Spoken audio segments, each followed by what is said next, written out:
Welcome to the Gruber Morning Show. This is the Tesla Roadster version that we do weekly. I'm Pete Gruber. I'm Mark Schaffner. Good morning. Welcome. And the image behind us today is the theme of this podcast, which is what is happening to Tesla Roadster valuation. Yeah. We had one that sold on, before we go there, though, we should probably bring up an image. Guys, if you can bring up, and I'll give you the name of it, Starman. There we go. Oh, yes. Yeah, Starman 2 first. I'll let you introduce it. Well, see, today's a special day, Pete. Mm-hmm. It is the 6th anniversary of the launch of the first Falcon Heavy rocket for SpaceX. And of course, the payload on that Falcon Heavy rocket, in order to make the launch successful, was Starman and his Roadster. Mm-hmm. And if you notice, there are actually two Starmen in that picture. And that's because one of our mechanic sons, Charlie, got a NASA suit. And he was very proud of that. So we took a couple of pictures. One superimposed this onto the Starman in outer space. The other was we found a radiant red Roadster in our service center. And Charlie sat in it. And that would be image number Starman without a 2. And then you can see Charlie, who I think is around 7 years old, sitting in that Tesla Roadster, proud as can be. And it's what a great picture. Mm-hmm. So the Starman Tesla has traveled almost 3 billion miles now. It's 2.997 billion miles. It's exceeded its 36,000 mile warranty, roughly 82,700 times over. Amazing. It's traveled far enough to drive all of the world's roads about 74 and a half times. Mm-hmm. And it's made 3.93 orbits around the sun. It's almost to have 4 orbits around the sun. Right now, the car is only 5 minutes and 50 seconds from Earth. Do you know that? I did not know that, no. You have to go light speed, though. Okay. So, yeah, it's 5.83 light minutes from Earth. It's moving toward the Earth at about 4,600 miles an hour, but its actual forward speed is somewhere around 72,000 miles an hour. You know, I would have to say that despite the fact that there are a number of famous individuals in the Tesla Roadster community, and some of them are posted on our census program, by the way. You can see who the celebrities were that used to own or still own a Tesla Roadster. I would say that Starman is probably the most famous. Probably. The whole world knows about him, talks about him, and so today is the anniversary. February 6th, 2018 is when he was launched, and the fundamental reason was, at the time, no one knew whether Elon's rockets were going to be reliable enough, and he needed ballast, and instead of sending up cinder blocks and anvils, he decided, you know what, I've got 2 Roadsters. I'm going to send up VIN number 686, I think it is. Yep. He didn't send Founders number 1 up because he realized that would someday be at the Peterson Museum, which it is right now, and it'll be worth a lot more money. And, Elon has even talked in all seriousness about at some point on their way to putting a mission to Mars together, having a SpaceX mission to go retrieve Starman. Are you serious? I'm totally serious. I thought you were talking about our April 1st newsletter that we did years ago, where we actually had a catcher's mitt mounted on a large ship, and it was supposed to come back and get battery work done because they weren't charging it in outer space. Yeah, no, he's talked about it and said it's not out of the realm of possibility in the future that would be fascinating. That they would try as a test deep space mission, if the timing and the math works out right, to send one of their Falcon Heavy rockets and some sort of retrieval system to go and get Starman or whatever is left at the time.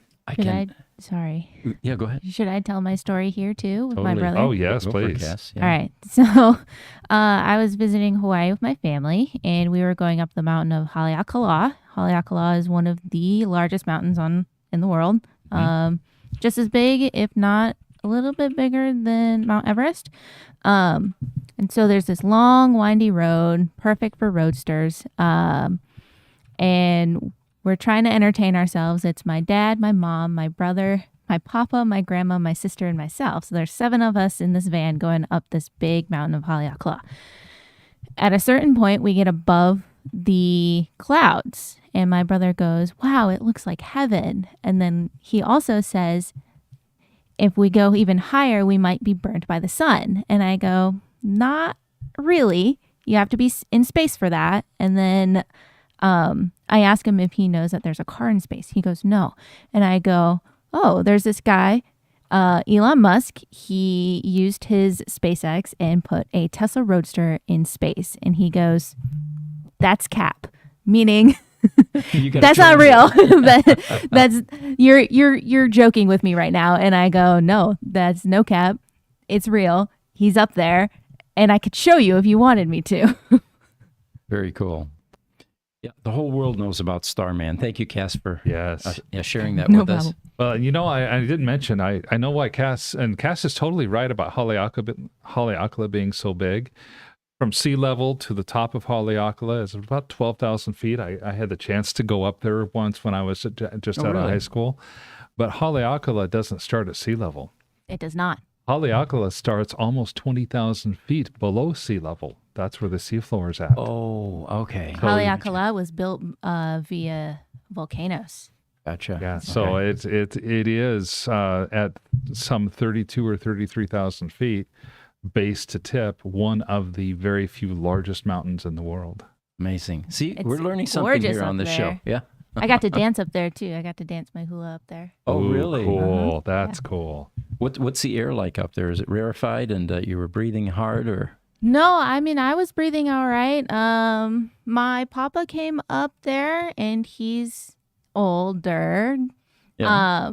But he was doing all right. He hung out in the car because it was really cold. It was maybe like 30 degrees ish up there.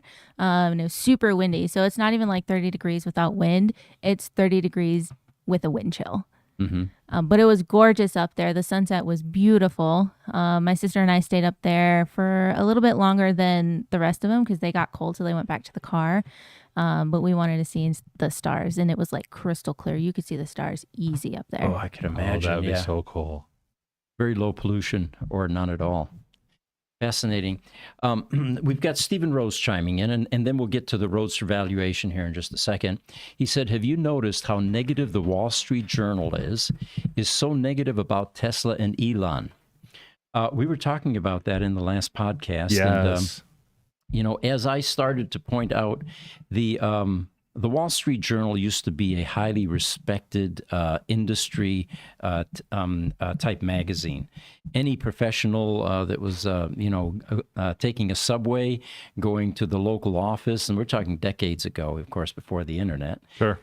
They typically had a Wall Street Journal tucked under their arm, and that's what they read on the train on the way home or in the subway, on the way to work. And it was a highly respected journal that dealt with investment advice and, But what's it turned into, Mark? Oh, I think that this article that Stephen Rose is referring to, of course, is the one where they're saying Elon Musk used drugs. Elon Musk pressured his board members to use drugs. Therefore, shares of Tesla are down. Bad Elon, bad Elon. That type of thing. Yeah. And it's an opinion piece. Right. There's so much of what goes on in the press today in places like the New York Times or the Wall Street Journal or other more liberal press, and the conservative press is not immune. Mm-hmm. Most of the conservative press has gone this way too. The thing is, they're presenting these opinion pieces as fact.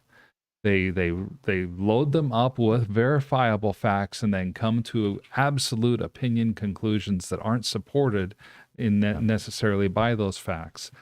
To that point, as we were going through the article in our last podcast, they even said, well, it's probably more things like the interest rates are way up on cars, and that's why people are not buying EVs than it is that Elon was using drugs. But, we're just going to go with this. Yeah, we talked about in the last podcast, all of the car manufacturers yesterday went down. It wasn't just because, Tesla had a black mark with yet another Wall Street Journal article, which first was released in January and then again Saturday. So yeah, we're noticing it. The community is noticing it, and I think intelligent people are drawing conclusions about what they're going to be buying and what they're going to believe in the future. Yeah, I think that this has done more to harm the Wall Street Journal than it's done to harm Tesla. Yep. Highlander says, please mention everyone your website and the free services available. Some people watching don't know about it. I jump on it as often as I can. Absolutely. The website, the census program is a great one for the Roadster owners. We still get people that are registering their cars, that are telling us what they have, where they're located. And again, what's published is only information about the cars. It's a great way. It's sorted by VIN, but you can do a search on virtually anything. If you're interested, how many British Racing Green Roadsters are there, for example? Right. It will tell you. And so anyway, that's free. The Roadsters for Sale site, and we're going to get into that. We're going to talk about auctions. Why would you send a car to auction these days based on this latest data? We're going to get into that here shortly. Highlander says, go Team Cass. I can't have enough nieces. There you go. Sinclair Simmons, good morning, guys. Watching from Bermuda. We also asked people to chime in. In the last podcast, we had one of our Florida Roadster customers chime in, Giselle. I don't know if she's still with us, but right. It's always nice when we get the Roadster people. The majority of Roadster viewers actually happen after the podcast. Yeah. That's suddenly when we go from 35 views to hundreds, sometimes 600, 700. Yeah, well, and you don't want to forget to mention on our website all of the different newsletters and tips and tricks type of things that are on the website. Some of them are kind of mechanical specific. Many of them are just useful information for anybody. The different types of errors that people get, what those errors mean, and how to interpret it, and what is their next step. There are so many articles on that. The website has really evolved into a great source of information. So the latest Bring a Trailer Roadster that was for sale, and there have been about one per week almost, it seems like these days, was a California car, Radiant Red, and it was a 2.25 Roadster, which apparently is a variation that Tesla did, and I have it here somewhere. Tesla at one point was attempting to get some of the 2.0 Roadsters sold, but they had an uplift for the front of the car. So they converted a few of them to try to stimulate sales. And there were only about 4 or so that were converted. Well, this was one of those cars. So in terms of provenance, it had something going for it. It wasn't a unique VIN. It was, and we'll get to the VIN here in a minute, I think. But what ended up happening is the final price was $69,420, and that is the lowest that we've seen for a functioning, running Tesla Roadster. Yeah, in years. Yeah, granted, the CAC wasn't stellar. It was like 134, something like that, and it charged to, 130.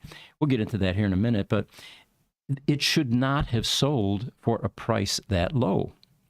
And what ended up happening is there weren't a lot of bidders, first of all. Well, there's a message there. We've got a Roadster glut right now. There aren't that many people looking for Roadsters.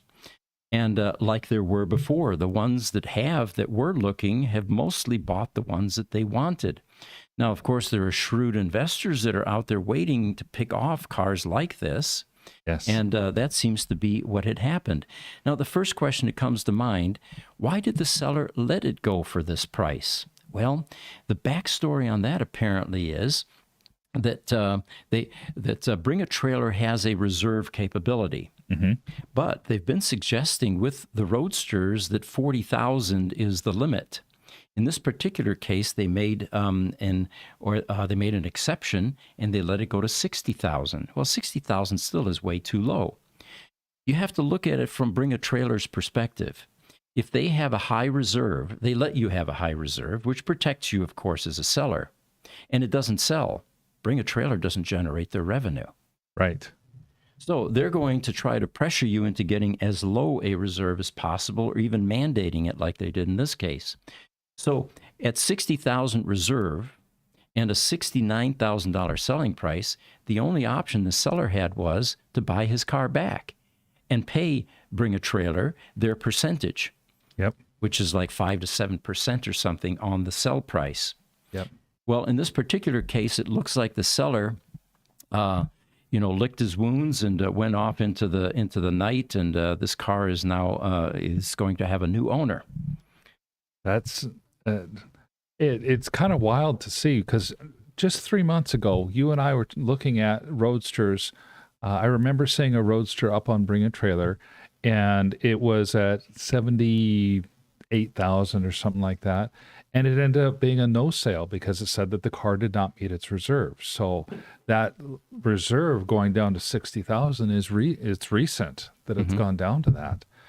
And but the auction company, they're in it to make their profit, and they're seeing these Roadsters decline in value as well. Sure. So the sentiment regarding Bring a Trailer as being a viable place to sell your Tesla Roadster is beginning to swing the opposite direction. Right.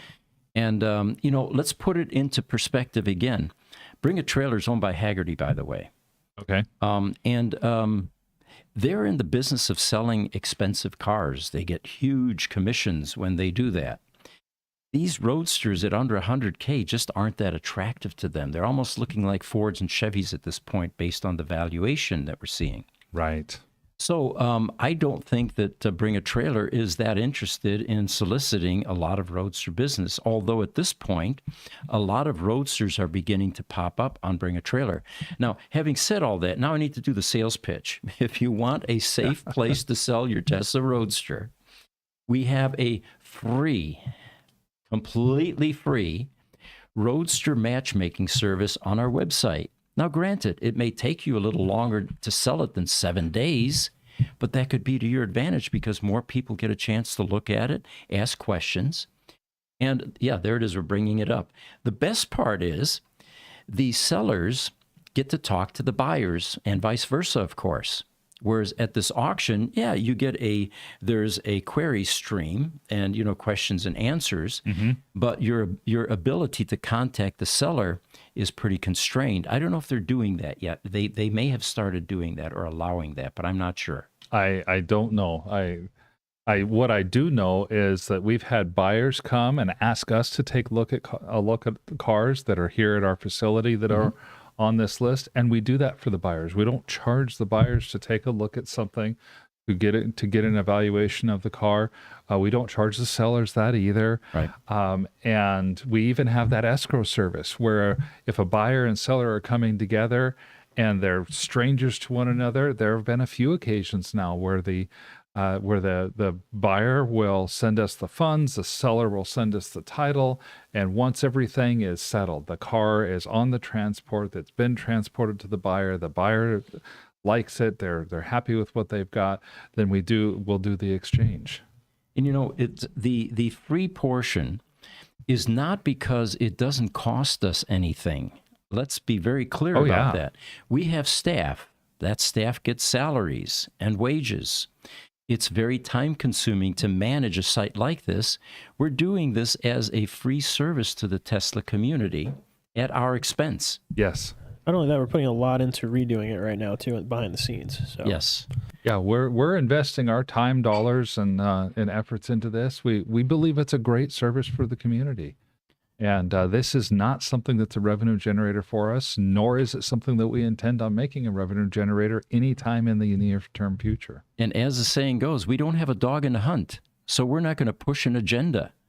Right. Our job is to become the Tinder of the Roadster world and do matchmaking. And then you guys work out the details, do the negotiating, and we've been very successful with that program. So getting back to this Bring a Trailer. Yes. Which I consider a tragedy. This car should have sold for infinitely more than that. Here was an opinion by someone that was weighing in.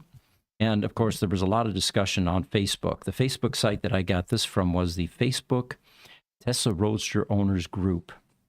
And here's an owner that has 3 Roadsters, it looks like. He says, however, as someone whose business is in collectibles, this surge... Oh, I'm sorry. That was the thing from 3 years ago. I'm going to read you the one that he posted just yesterday. He says, I sell 8 figures of collectibles a year, including many extremely rare sometimes one-of-a-kind items, and they are almost all down as much as 25 to 50%. I also own other collectible cars that have seen the same decline coming out of COVID. Now, he's addressing, of course, this low price that we're seeing on Bring a Trailer. But then he says, I still like the long-term outlook for my Roadster, and I don't really look at the market adjustment as anything other than a buying opportunity. But it is reflective of what's happening to a wide range of collectibles, from rare cars to watches to art to sneakers and trading cards.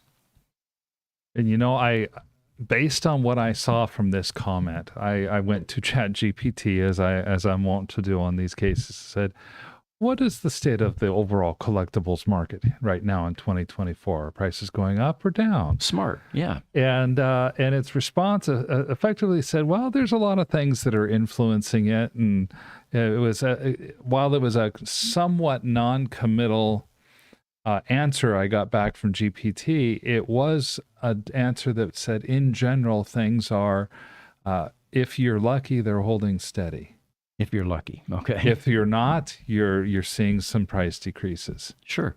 And, with the Tesla Roadster, there is a segment of Roadsters that are still collectible, that are still commanding decent prices. Yes. And that would be your pedigreed cars. That would be the signature cars, 100 in U.S., signature 250 in Europe.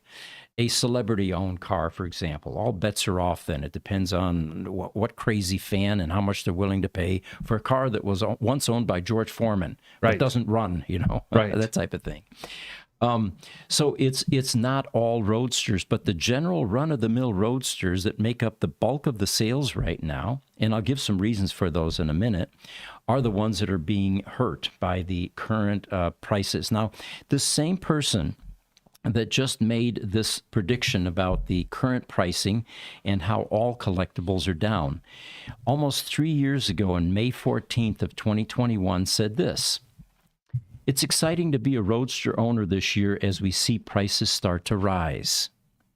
However, as someone whose business is in collectibles, this surge in prices is happening across nearly all collectible categories as bored rich people who actually have more disposable cash as a result of COVID are pouring tons of money into these types of items. Watches, cars, houses, trading cards, you name it, it's all surging. And they're all limited quantity items, so the Roadster isn't really unique. He says, I think Roadsters have room to settle with many of these other collectibles as people begin to return to their new life. I'm trying not to panic by a second Roadster. I suppose I'll find out if I'm right. Now, the last picture I saw from this individual, who appeared to have one Roadster at that time, was 3 Roadsters in his garage. So he was taking advantage of this buyer's market currently. He definitely was, and he was spot on. This is the height of the pandemic in May of 2021. After people were starting to see their funds come in and not have any place to spend them. Very, very insightful when it occurred. We can come forward 3 years and see whether or not he was right, and he definitely was.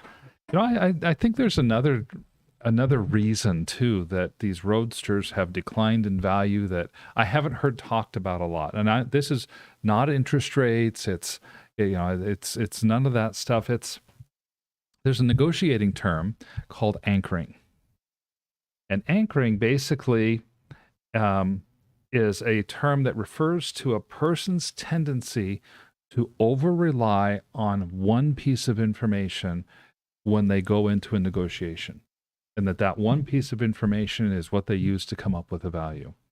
So here you've got, in the last 12 months, how this flawed logic could work on Teslas. At the beginning of 2023, a Tesla vehicle was considered to be worth somewhere between $60,000 and $160,000. And then Elon and Tesla shocked the world by starting a price war and starting discounts. So we fast forward 12 months, and now a Tesla is considered to be something that's worth new somewhere between $30,000 and $80,000. From 60,000. Yeah, so from 60 down to 30, 160 down to 80. So basically I'm saying they're worth about half perceived to be worth about half of what they were. It doesn't make logical sense. A Roadster is not a Model Y, is not a Model S, but this is not a logical thing. This is a logic error. This is a mental error that people make.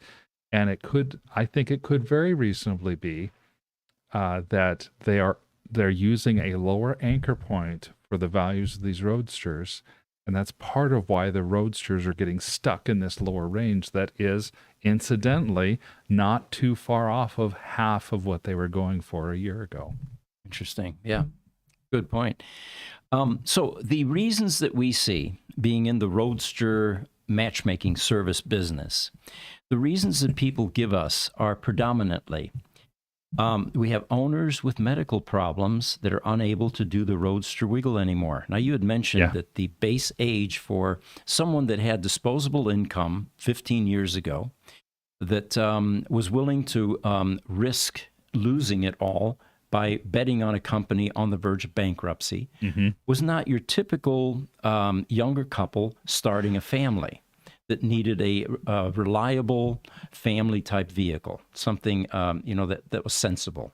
Yeah, you were talking about at that point in time, 15 years ago, 2008, you're upper middle-aged to young senior, so somebody who is in their late 40s to early 60s, who has at least $120,000 of net worth that they don't mind just kind of throwing away. Yeah, because it's more than just the age. It's that they have that net worth, and the people who are going to have that net worth are also going to be in that upper middle age to young senior, still working, but probably getting close to retirement age. right. Now we come forward 15 years, and those 50-year-olds are 65.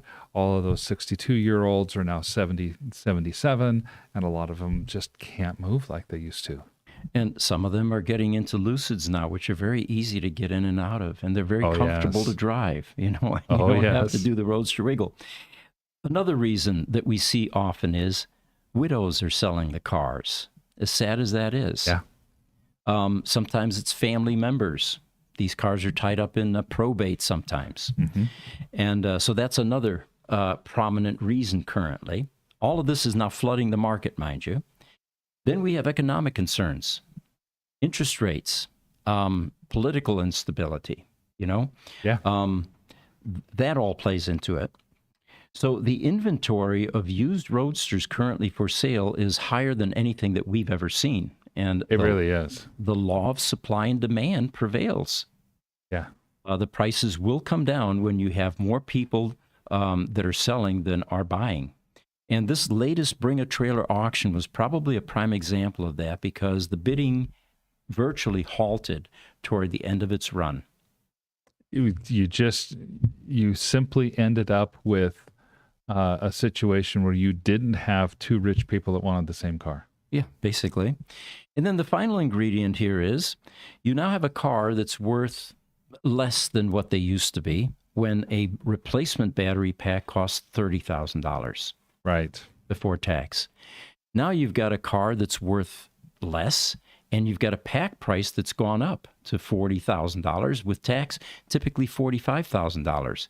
Now, if the cars are selling for $70,000, and it takes a $45,000 battery pack to get it running again if you have a problem, that's going to affect the ability to sell these cars. And I think we are seeing that impact because since that pack price went from $30,000 to $45,000, we've seen these car prices go down from anywhere from $10,000 to as much as $30,000. Right.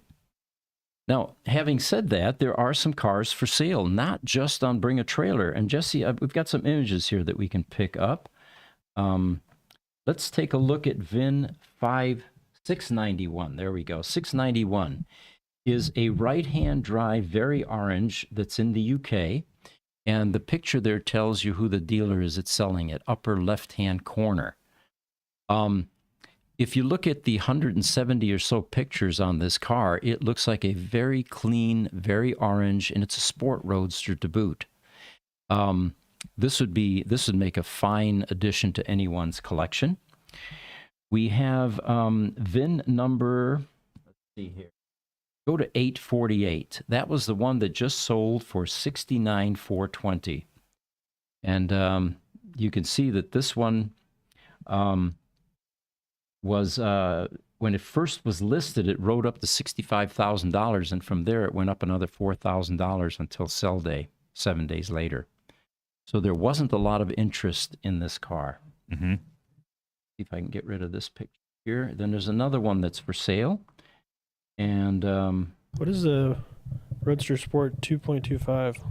the 2.25 is a blending of a 2.0 Roadster and a 2.5. And what made this car unique was that it was one of maybe four or so that were upgraded by Tesla to stimulate sales of the 2.0 Roadster. So it has a different front than most 2.0 Roadsters. And it's a little more popular. Then we have Owen Dowling's car, if you can bring that up.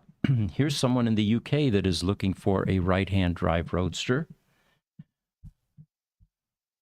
There we go. And these are all off Facebook, by the way. So if you're interested, you can go to Tesla Roadster Owners group and find some of this information. So there are some other cars for sale. We have cars in our service center currently that are getting upgraded, repaired, paint corrections done, all of that. And some of those are also slated to be for sale. And then, of course, the ones that are already there that are for sale. So if you're looking for a Roadster, you have a particular color in mind, a particular vintage, particular pedigree, we've got a wide variation of them. We've got Founders number 3 for sale, for example. There's a Signature 100 car that will be listed very soon. It just went through paint correction and repair. Okay. And some upgrades. We have several comments and questions we need to get to. First, Rebecca Parley says Orlando, Florida here. So thank you, Rebecca, for coming on. Yeah, Rebecca is a Roadster owner. Her car has been here before.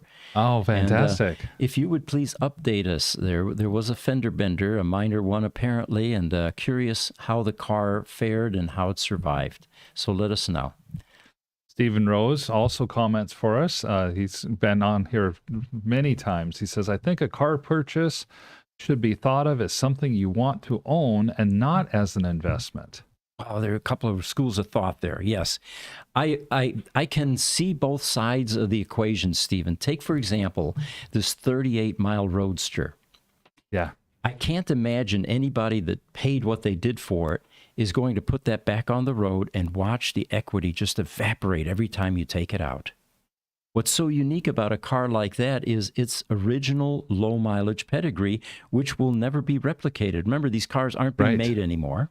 We thought after the Chinese Roadsters, which had just over 100 miles each, we would never see a car like this again, and suddenly one pops up.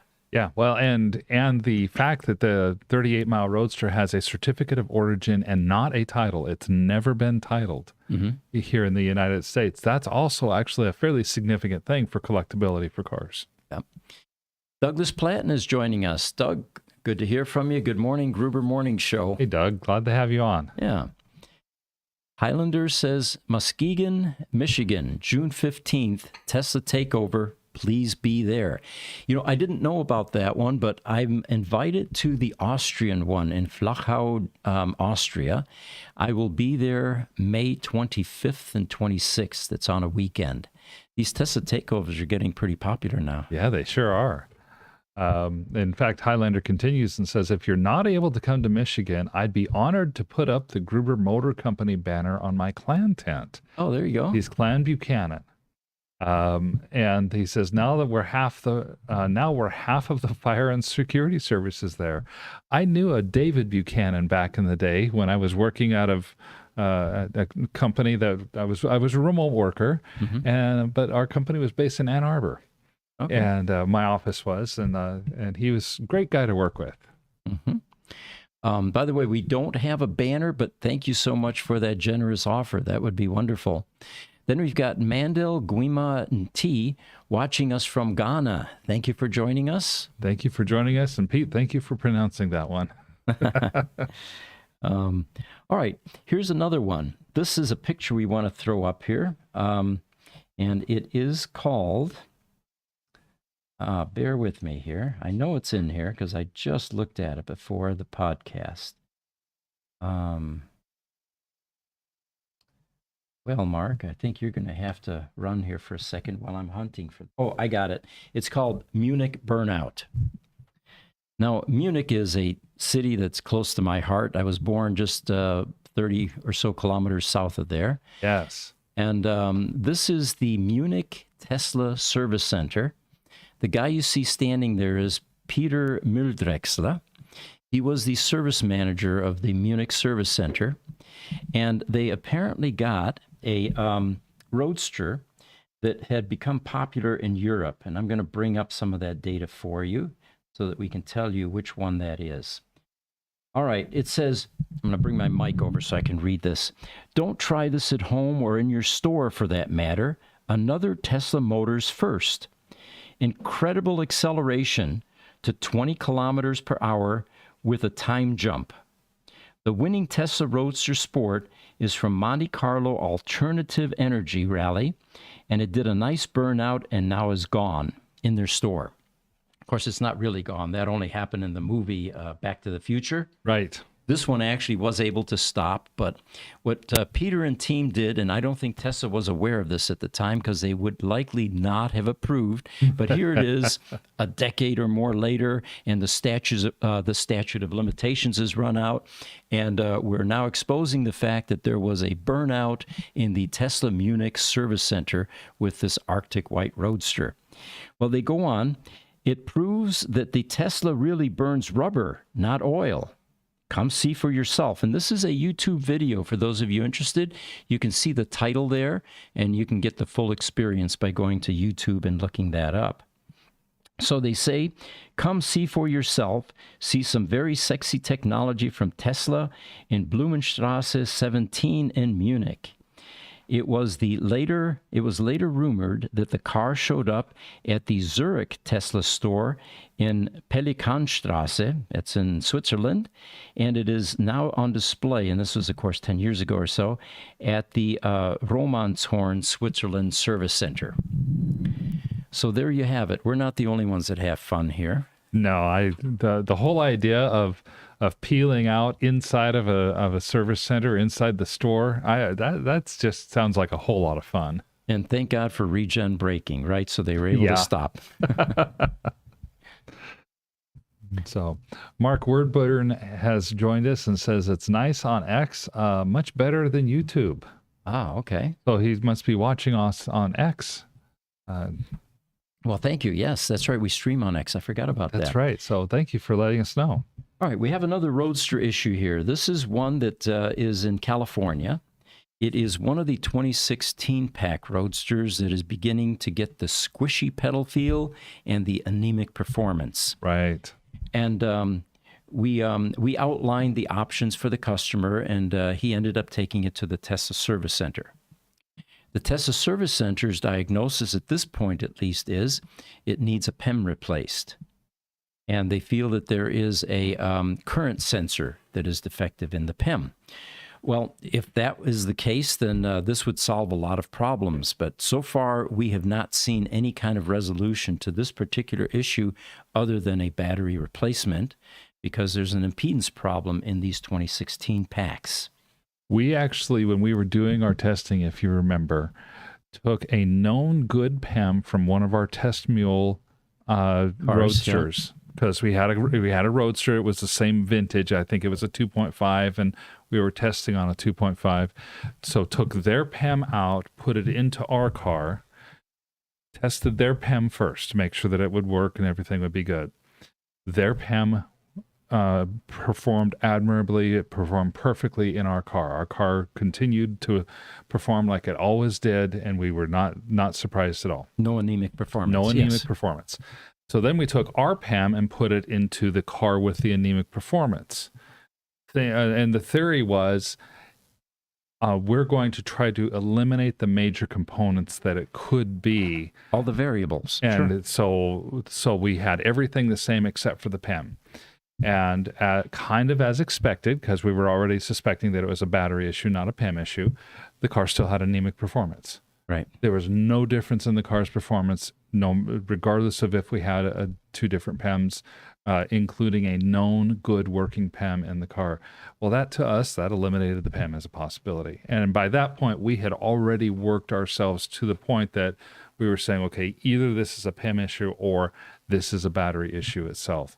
We had found out about the impedance and thought that it was a battery issue, but we wanted to eliminate the PEM as a potential source. That means if Tesla is recommending that they replace the PEM, if he allows them to go through that, he's going to pay a lot of money and be very disappointed at the end. Well, I think more than likely a responsible manufacturer like Tesla is going to reimburse and, if there's no fix. But we were in contact with Tesla Engineering, and it sounds like they may not have gotten with the service center yet, or there's another option, which is that the service center may actually have found something, which would be wonderful as well. But we're going to find out. Yeah. Now, someone else chimed in and said, well, that sounds like a resistive cell. Well, a resistive cell symptom is completely different than what we're seeing here. The symptom of a resistive cell is that every time you charge, you're going to get a reduction in the level that is reached, the mileage level. Right. And what's happening is the battery safety management system is actually throttling back your ability to charge because it's seeing a brick imbalance. The millivolts between two bricks is growing, and it is getting to a point where the charging system says, we're not going to allow you to charge. We're only going to charge the lowest brick in that battery pack.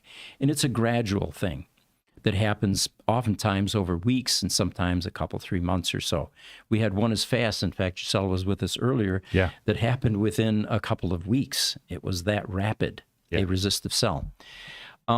The squishy pedal feel, the anemic performance is not indicative of any kind of resistive cell symptom that we have ever seen. Oh, not at all, because when you put the laptop with the software that measures the individual bricks, it'll say that the bricks are charged all the way to their highest voltage. But when you smash that pedal, instead of getting the 200 kilowatts or plus that you're expecting to get at some 800 amps, to give the torque and the power to accelerate quickly, you end up with sometimes 100 kilowatts, sometimes even a little bit less when it gets really bad. And the computer measurement shows that amperage is being limited because the cell is being asked for electricity that it cannot deliver. And the reason for that is that you have an impedance problem, and that's not a single brick problem. It's all the bricks that are reporting it. Right. So it's going to be an interesting development to see how this unfolds. We're curious, and we'll report as we get more data. We have another image that I'd like to throw up here, guys, and this one is called, it's in a folder actually, powder coating suspension. And let's go through those images one at a time. In the world of Roadster repair, things evolve and change, and the requests from customers have been changing as time goes on in the car's age. We have been digging out suspension components. These are control arms here. And then you have linkages, and we've got a sway bar there, 2 of them. In the cars that are driven in the 4 seasons, especially with salt on the roads, it's starting to take a toll on the finish on these components. First, the anodizing or the plating goes away. Then the rust begins to infiltrate and penetrate.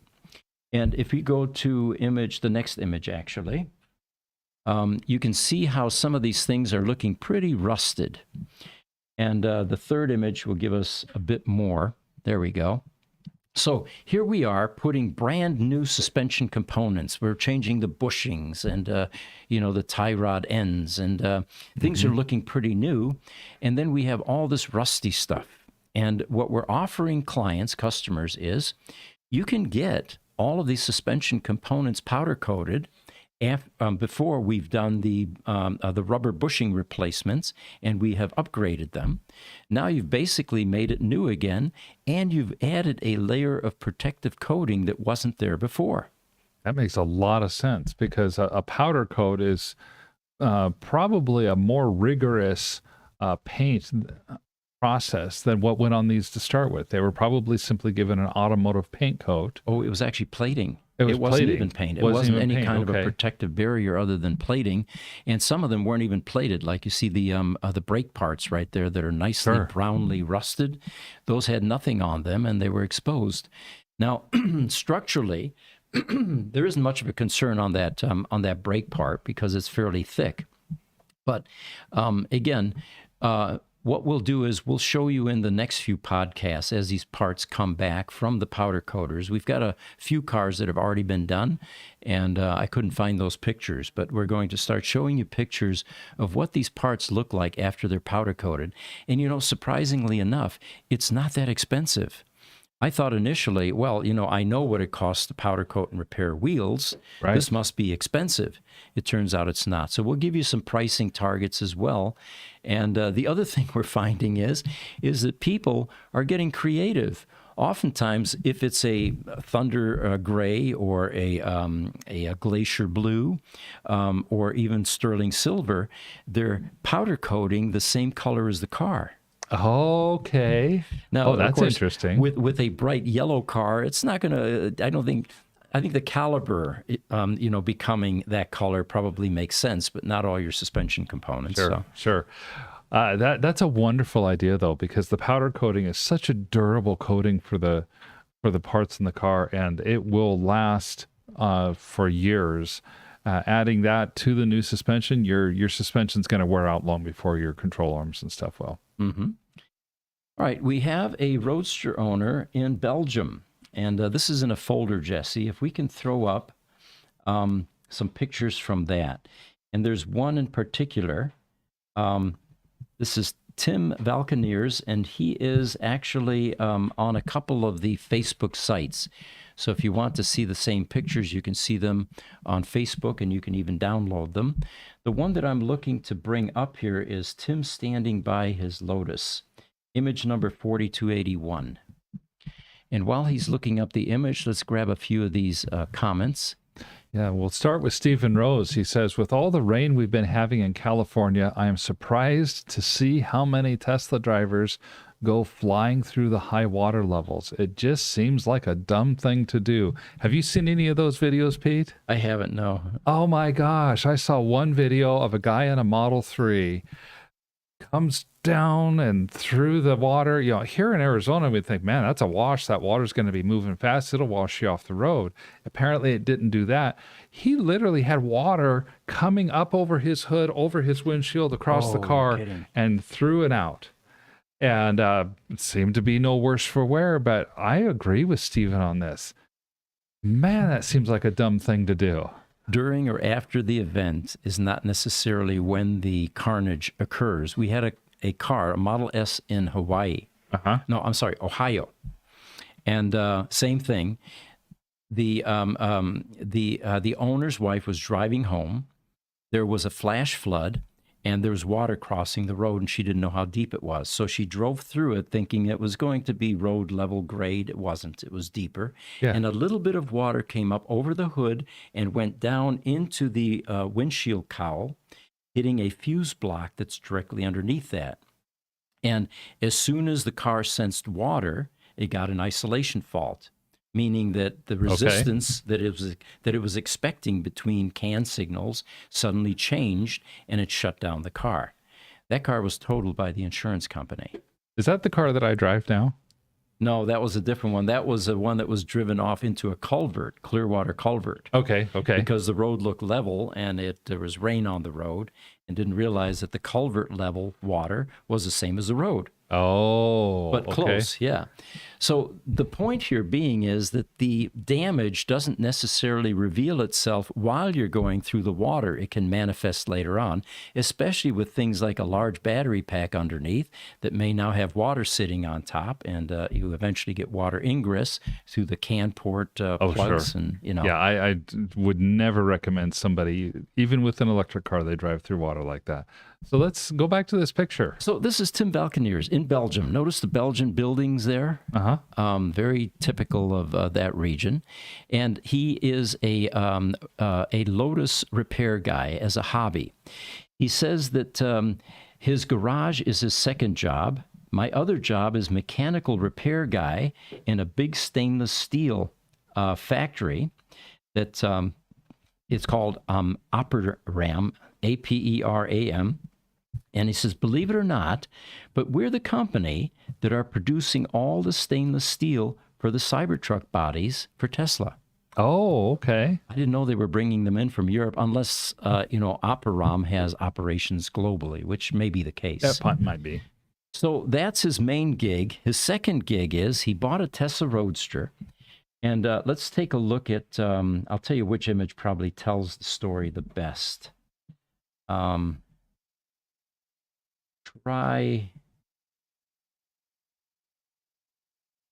the image that shows the rear bumper sticking out. And he bought a Thunder Gray Roadster.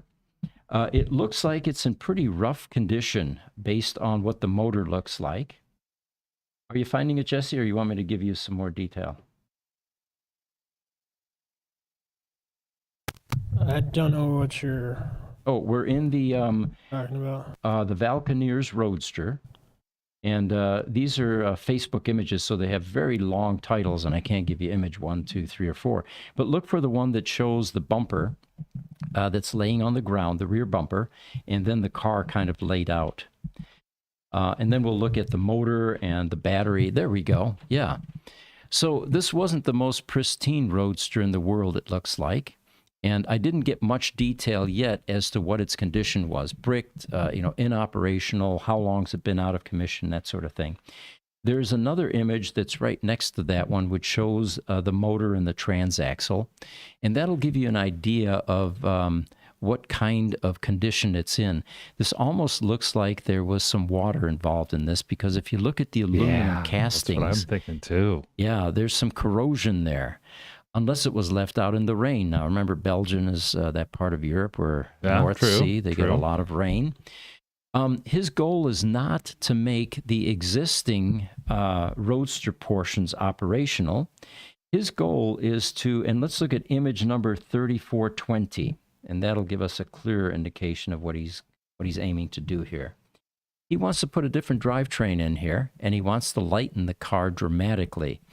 He wants to take it down from its current weight to 1,000 kilograms. Now, I had to look that up because I'm not a metric guy anymore. Okay. 1,000 kilograms is 2,204 pounds. That's his design goal. In order to do that, he's got to shed a battery. He's got to shed a whole bunch of stuff in the car. And what he's going to then use, and for those of you that have been in the business for a while, that green logo on that box, that indicates AC Propulsion Systems, ACP. That is their PIMs that they ended up putting in European cars. Oh, okay. And what he wants to do is put the ACP drivetrain into this Tesla Roadster, taking it back basically to original beta testing prototype Roadster when they were using the ACP drivetrain. And he's still on the hunt for a battery. He's looking for a smaller battery, of course, because he's got to shed, 1,000 pounds. Right. And like most of the experimenters in the Roadster community, these guys are inspiring. I mean, the fact that they'll tackle something like this, there's a healthy dose of respect for these guys, because this is an enormous amount of work, research, a lot of problems and challenges that need to be resolved. And but what he eventually wants to do is he wants to race this Roadster, so he's got to lighten it up dramatically. And he says, and there's kind of a language issue here, but he says, you see good that the Tesla is not add lightness minded building a car for us. And this is very important for this type of car to have maximum fun on the racetrack with it. Mm-hmm. I also asked him about the chassis issues. And he says, I repair Lotus chassis all the time from broken Lotuses, collision damaged. And he glues them back together like the original, only the original is a heated glue, and he uses 2K, but the end result is like original. And I don't know what 2K means. Maybe it's a type of epoxy or adhesive, but it's that orange glue that holds the Tesla Roadster together, which is also used in the Lotuses. So anyway, the first picture that you saw was Tim by his 7-year Lotus Elise, which is his daily driver. So he was inspired by that car, and he's now going to attempt to convert a Tesla Roadster into an upgraded drivetrain and make it infinitely lighter. You know, I had seen, as we were looking through some of the pictures of this car, I saw more of the front view of that Lotus Elise. Like, yeah, okay, I get it. I totally understand why the Roadster would have picked up off of this car, because it's a pretty little car. Mm-hmm. It really is. All right, got another image to pop up here, Jesse. It is the... Hey, Pete, just so you know, you have a lot of questions and ones that just came in about the cars you were talking about. Oh, let's do that first. Let's get that. Couchlock says, how much is a prototype worth? A prototype Tesla Roadster, I think, is what we're talking about here.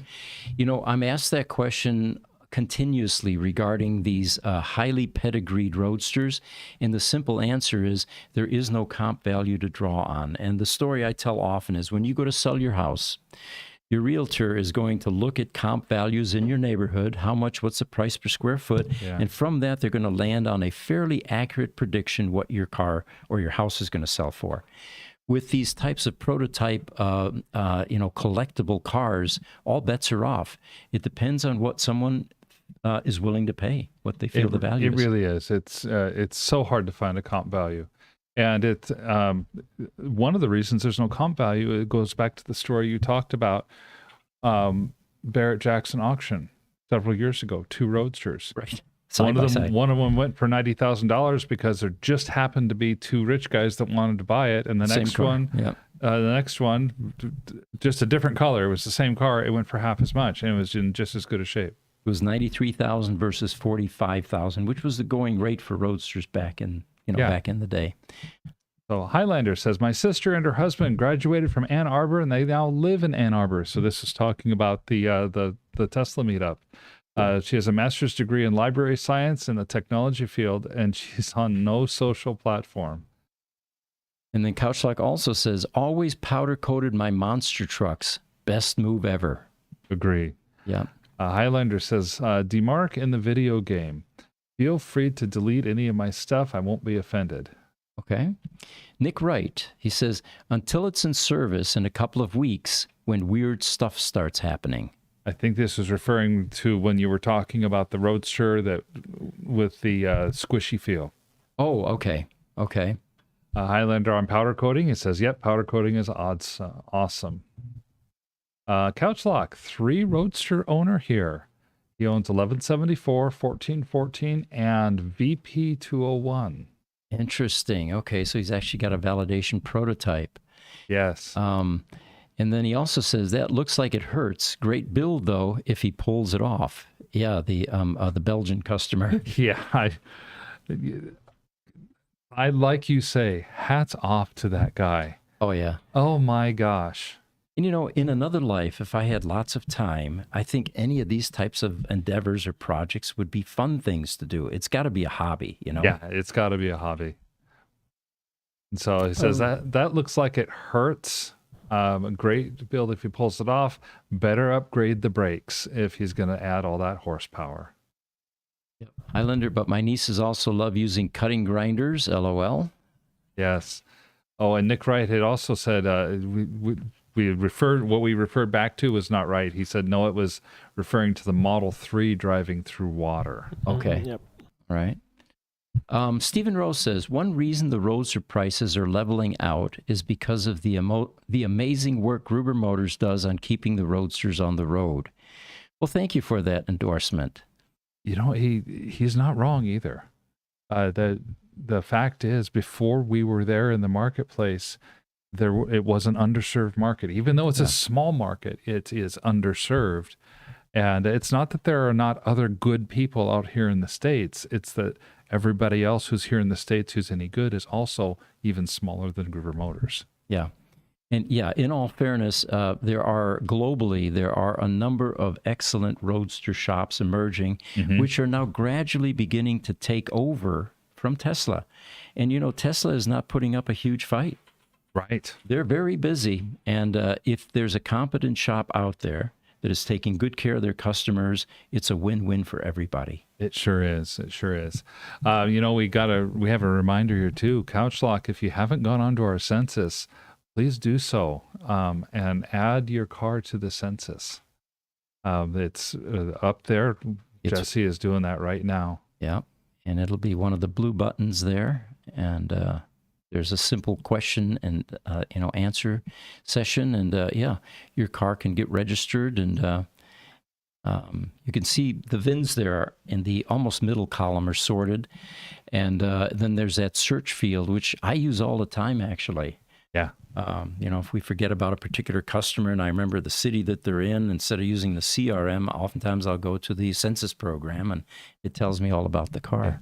And you notice there is no personally identifiable information on that. It's just car, where the last known location of that car is, and information about the car. Yep. Well, thank you for all chiming in. We've got another image. Let's bring up BRG-1.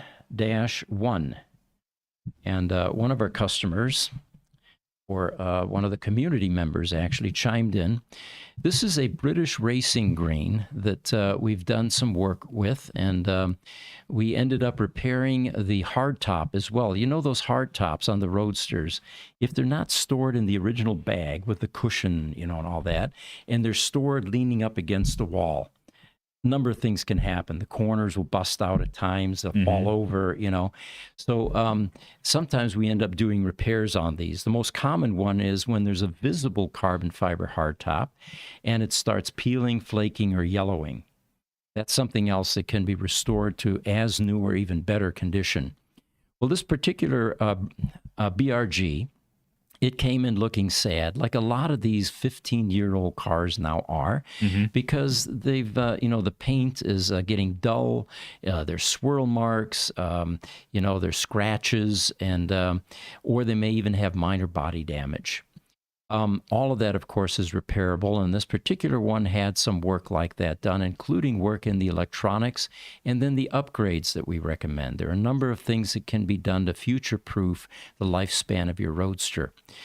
So this particular customer asked if we would take some pictures of it, so we took it to our favorite spot, which is over here at Chateau Lux, large turf area with palm trees all around.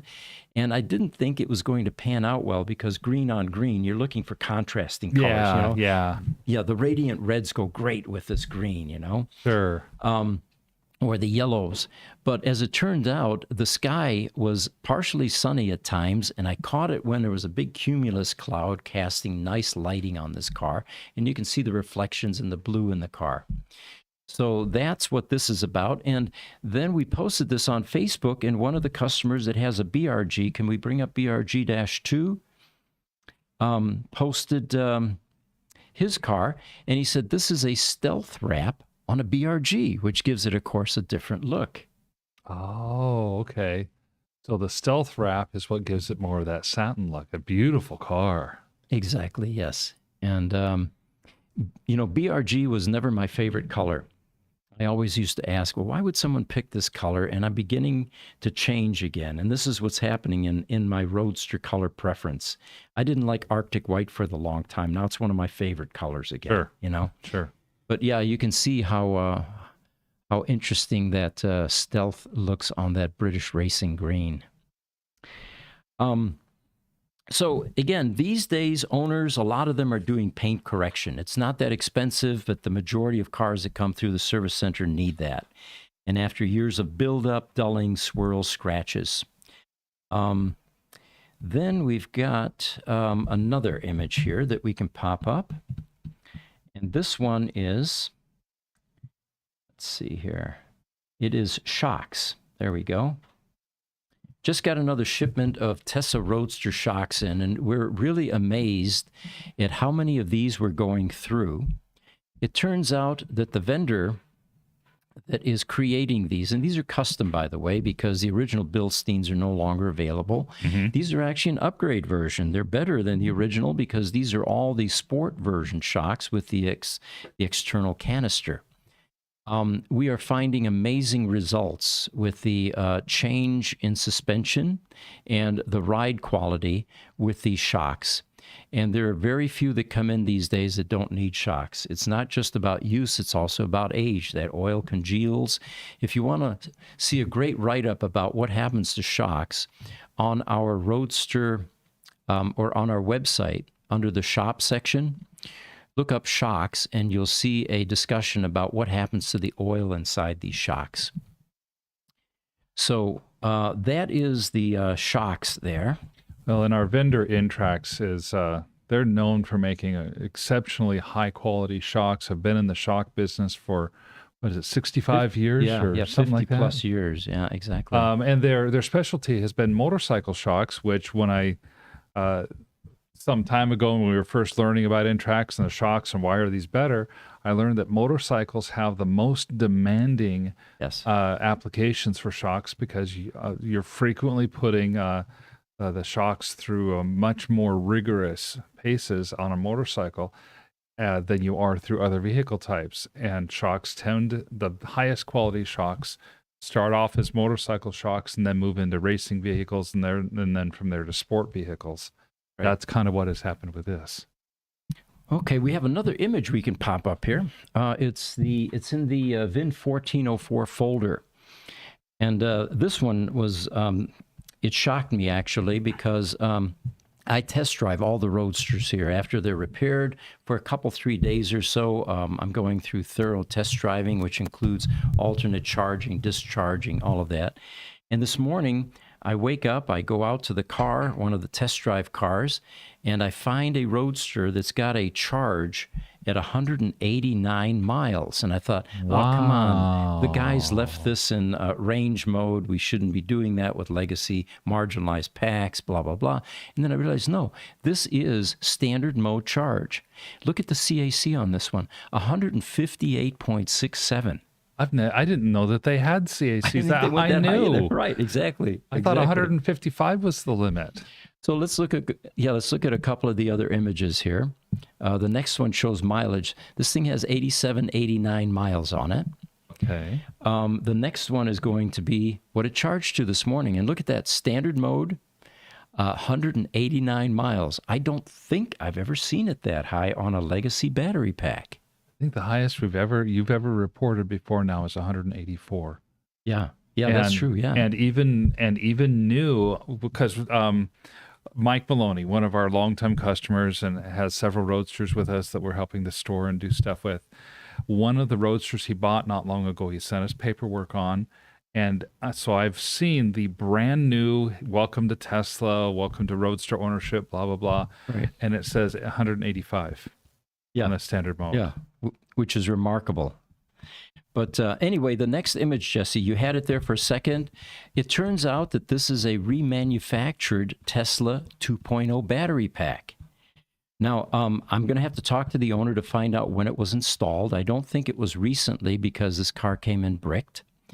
And anyway, it looks like this was not the original, 2011 battery pack. This had been replaced at some point in time, and that's why we're seeing such amazing numbers. Now, it doesn't say 3.0 battery pack because you'd expect that from a 3.0. Yeah, you'd say, but this is a 2.0 battery pack. That's the battery pack that went with the 2.0 Roadster originally. So this would have been an original battery pack, but the fact that it says remanufactured is very interesting. Yeah, so it's been replaced, and they must have had some really good cells back then. But we currently, we received 4 brick Roadster within the span of 1 week. They typically don't come in quite that fast. Mm-hmm.